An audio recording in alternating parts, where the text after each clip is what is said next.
Here we are. Today, we are on the Millionaire training, the golden principles that created the top network marketers of today. We will be talking about problem solving today.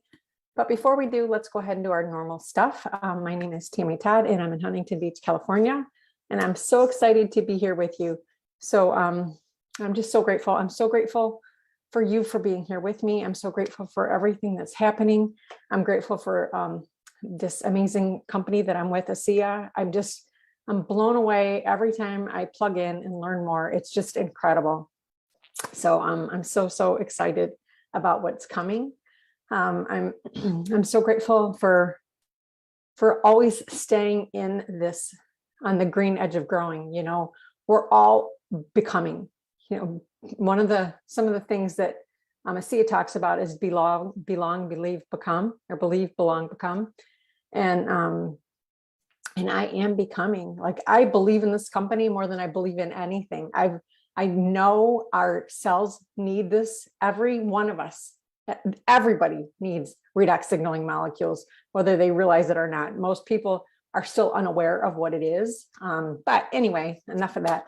So I'm just so grateful. I'm so grateful for the company. I'm so grateful for the leaders. I'm so grateful for the people on my team. I'm so grateful for you for being here. I'm just grateful for this whole experience and what I am becoming. So today I'm doing my daily DMOs. I'm going to actually be meeting with people live today, which is going to be really exciting because that doesn't happen a whole lot. And I was on the training from yesterday, so I'm still working out the details to invite people for to a Zoom call tomorrow. So anyway, it's just really exciting times. And so let's go ahead and get started with our morning meditation.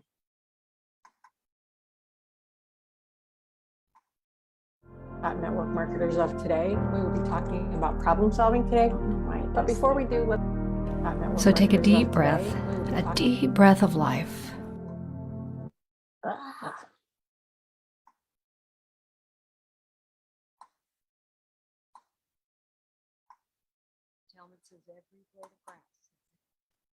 Leaning over it, whispering, grow, grow, grow.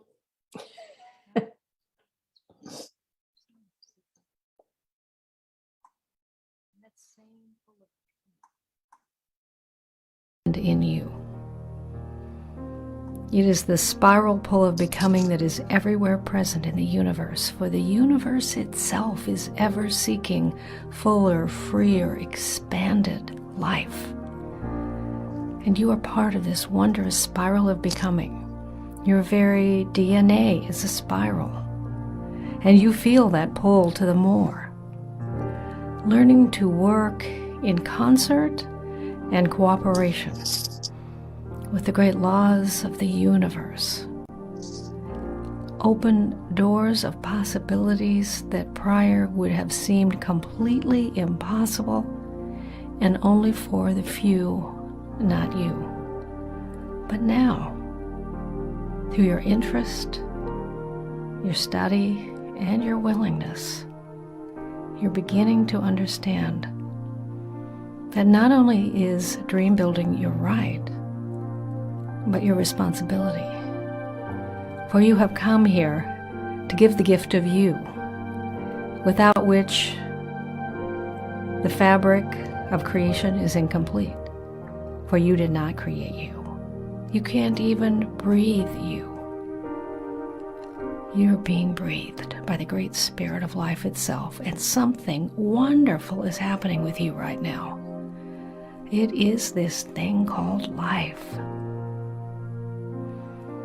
You've been given a mind and a body, emotions and spirit. You are spirit having a human experience, using the mind and body and emotions as your expressing field for what you ultimately will choose as the demonstration of the life you know. So in this sacred moment, activate the faculties you have, and know this: you are an image maker, made in the image and after the likeness of the one who gives you life. Your mind thinks in pictures. Okay, so obviously today I'm running into some challenges, but and we are going to be talking about problem solving.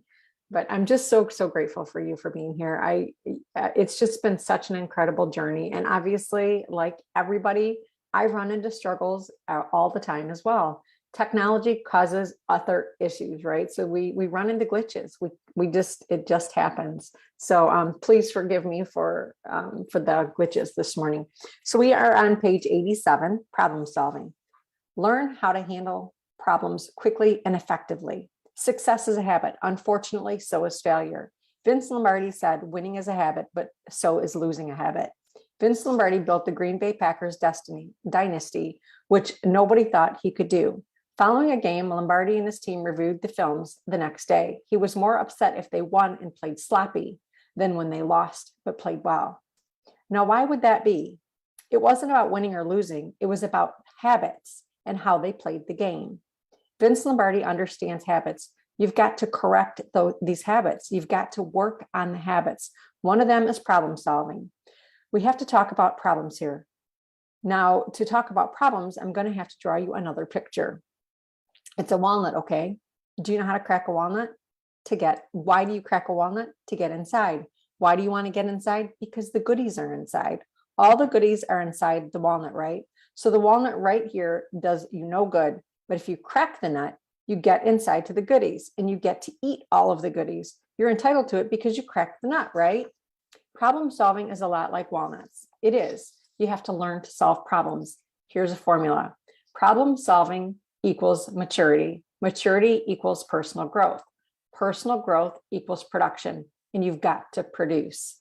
So you've got the problem solving equals maturity. Maturity equals personal growth. Personal growth equals production. Why? Which is your income. My point is don't shy away from problems. Don't see how many problems you can get away from. See how many problems you can create, you can figure out how to solve, right? So the bigger problem, the bigger the paycheck. Remember that. If you solve just everyday problems that everybody can solve, that's just an average problem solver, average income. The only difference between somebody making a living and somebody making a fortune is they ask for bigger problems to solve. Mark Hughes asked for a big problem to solve: how to get fine quality natural herbal products to the market to control people's weight that would be for good for them, and get it at an economical price, and to develop up an organization to do it. That was the problem that Mark Hughes had 13 months ago. He solved it. It's solved, yes. Bigger problems. He could have had the same problem, the same intensity with putting in his lawn in the backyard. The only difference is the paycheck. The bigger the problem, the bigger the paycheck. Let's talk about babies here for a minute, okay? This is going to be interesting. Babies have problems, and when a baby cries, when a baby has a problem, babies have problems, and when a baby has a problem, how do they let you know about it? They cry.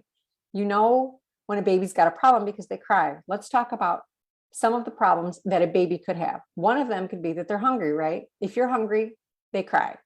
And then you say, oh, I should feed him, right? Another problem could be sleepy, could be tired, right? And want to go to sleep. Another one is they could be wet, need to be changed. Or another could be one where they could be stuck. Those are the basic problems that a baby has. Babies don't have problems other than that. Do you agree that they have very few problems? Adults have problems too. An adult is immature goes about it in the same way that a baby does. They cry. They cry about the problem. They don't solve the problem. They cry about their problem. They put their problem on somebody else, and that equals immaturity. You've got to learn to crack the nut, okay? So you can get the goodies inside. Now, sometimes you go to all the trouble of cracking this nut, and you don't get what you think. You crack that nut and get inside, and you discover that there's no goodies inside at all. There's a worm in there, right? So you don't get paid for that. Usually, when you have to solve problems with worms in them, it involves people. You've got to remember this. The majority of the problems that you're going to have to solve in your life have very little to do with policies and rules and regulations. The majority of problems you're going to have to solve are going to be personality problems that have to be dealt with. Sometimes you'll get inside one of those walnuts and there will be a worm in there. That's called a self-inflicted problem. A lot of people have self-inflicted problems. They want you to help them crack the walnut. Why? For one thing is they needed attention. You've got to find out what are good walnuts and what are bad walnuts. If you examine a walnut real closely, you can generally tell if there's going to be a worm in there. But sometimes they'll fool you. Sometimes you'll crack it and you'll get all the way through it and you'll find it in there. But when you find a walnut with worms in it and there's no goodies, there's no growth either. There's no growth for them and you don't grow from it. There are no rewards from it, but you have to suffer through it. You have to suffer through it because you're a nice person. And that's why you have to do it, okay? There are two types of problems you can't solve. One of them is an emotional involvement. You can't solve a problem that you have an emotional involvement with. You can't solve that kind of problem. If you do, you'll come out with the wrong decision if you're emotionally involved in it. If you're emotionally involved, you've got to turn it over to somebody else. Anything you're emotionally involved in, you'll come up with the wrong decision. Remember that.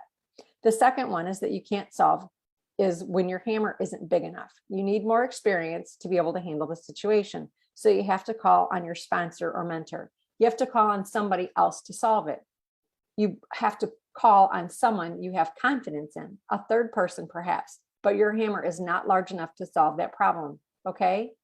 Now in solving problems, here's the thing, write this down. There's no perfect solution to anything. You strive for 51% accuracy. Humanity does not have perfection, period. There are no perfect solutions, but here's what you strive for. You strive for 51% accuracy. If you're 51% accurate or more on the decisions that you make and the problems that you solve, you're going to win. If you're striving for 100%, you're never going to make it. You want to strive for 51% accuracy, and anything above that, you're ahead on. Now, when somebody brings me a problem, knowing in advance that most problems are personalities, here's some steps to it, all right? There's 5 steps. Number 1, you've got to gather facts. Under gathering the facts, put enough facts. People say you have to get all the facts. You're never going to get all the facts. How do you know when you've got them? When you got them all? What happens after you make the decision and one more fact comes in that you didn't realize? You're never going to have all the facts, but you want to get enough facts to make a good decision. Enough facts means you've got enough information to see that the picture starts to repeat itself. The picture starts repeating itself from both parties. Then you've got enough facts to decide. Now here's another picture that I'm going to draw for you. It's a pancake. Now here's some things about pancakes that we need to talk about. What does a pancake always have? They don't always have syrup and they don't always have butter, but there's 2 sides to every pancake. Both sides are never the same. One side is always a little browner than the other side, right? Just like a pancake, there's always 2 sides to a story. Analogies like this help me in decision making. There's a thing called spotlighting. You know what spotlighting is? Spotlighting is when whoever brings me the problem first is usually the person at fault in the personality situation, which most problems are. The first one to bring me the problem is usually in the wrong. That's called spotlighting. They take the spotlight off of them and throw it on to somebody else. That's what they're trying to do, to get the spotlight off of them. They are the problem and they want to draw attention to someone else so that you won't see that what the real issue is. They don't want you to see that there are inadequacies at all.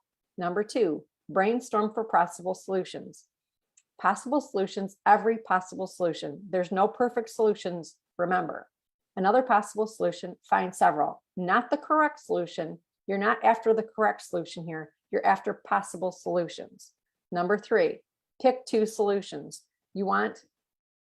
You pick what is the fairest for everybody involved. You also ask yourself something like this. If I choose this solution this time, would it apply every time? This is very important here because if it doesn't, you're now probably getting involved in what?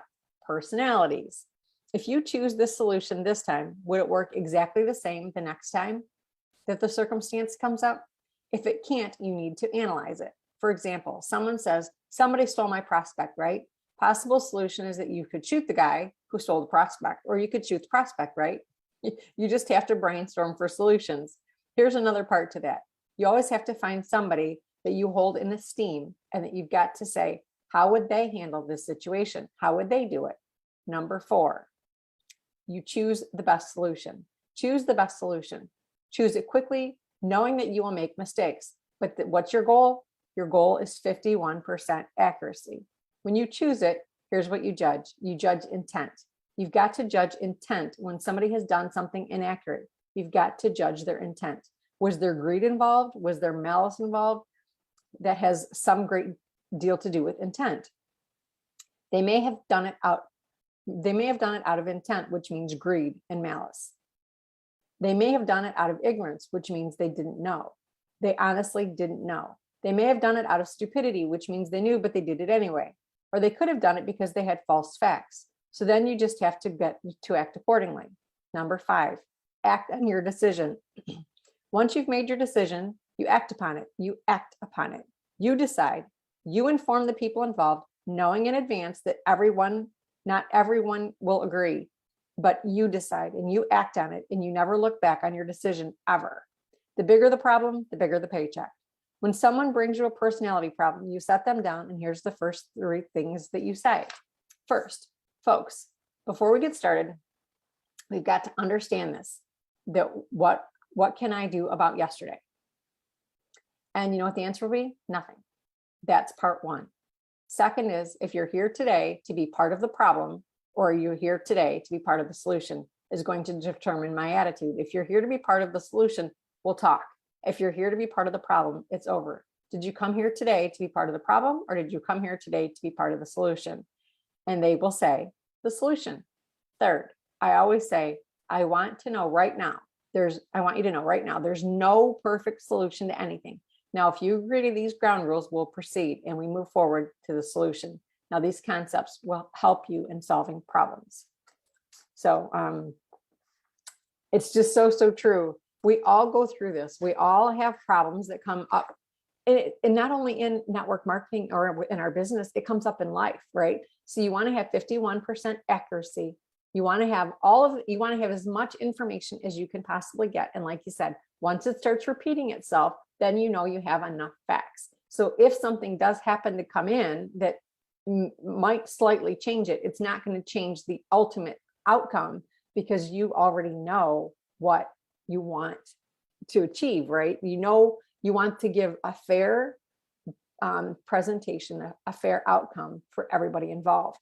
And if you are emotionally attached, you will come up with the wrong answer. So if you're going through something and you're personally in, so if somebody is blaming your spouse or your significant other or your best friend of doing something, remove yourself from the situation, bring in somebody else so that they can mediate properly, because you're going to side with the person, and you won't be 100%.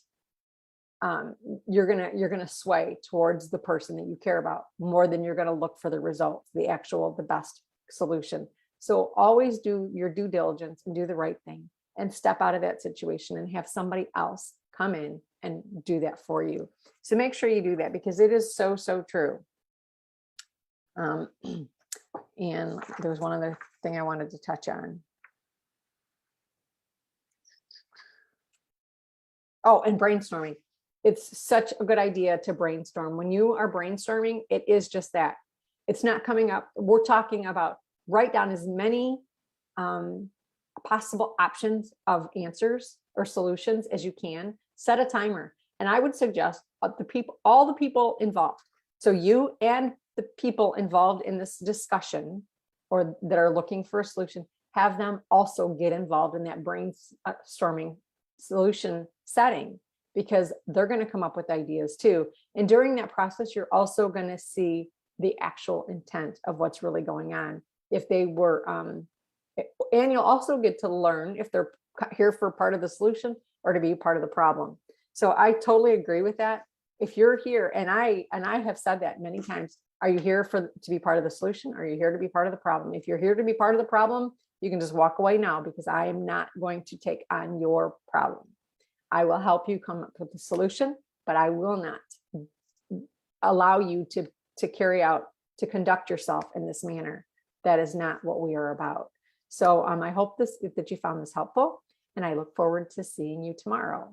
I think next time around when I do, because when we finish, we're going to go ahead and we're just going to recycle the meat of the book, right, for a few times.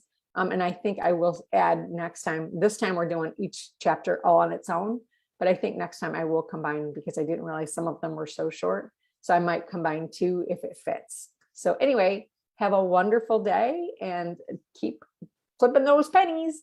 Talk to you soon.